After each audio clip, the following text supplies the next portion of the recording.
হাদিসে আসছে হযরত মুহাম্মদ সাল্লাল্লাহু আলাইহি ওয়াসাল্লাম বলেছেন, ভোরের হাওয়া দ্বারা আমাকে সাহায্য করা হয়েছে এবং পশ্চিমের হাওয়া দ্বারা আজ জাতিকে ধ্বংস করা হয়েছে। তার মানে বুঝতে হবে এই যে সকালবেলার যে পরিবেশ, সকালবেলার যে হাওয়াটা মানব জাতির জন্য কতটা স্বাস্থ্যকর। আসলে যারা দেরিতে ঘুম থেকে উঠে তারা কিন্তু অনেক তাড়াহুড়া করে ঘুম থেকে উঠে, কাজের সময় তারা পায় না। ঘুম থেকে যত তাড়াতাড়ি উঠবেন কাজের সময় তত বেশি পাবেন আপনি।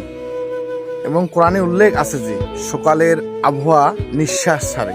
ফজর টাইমে সকল মুসলমানদেরকে মহান আল্লাহর পক্ষ থেকে ডাকানো হয়, হে মুমিন ঘুম থেকে উঠো।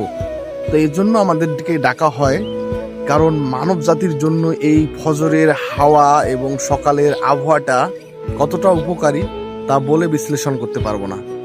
সকালের আবহাওয়া উপভোগ করলে শরীর মন সবকিছুই ভালো থাকে, কাজের জন্য প্রচুর সময় পাওয়া যায়।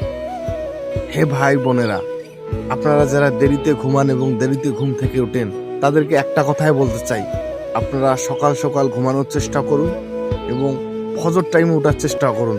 দেখবেন আপনার সময়গুলো খুব সুন্দরভাবে কেটে যাবে, আপনার মন মানসিকতা অনেক ভালো থাকবে।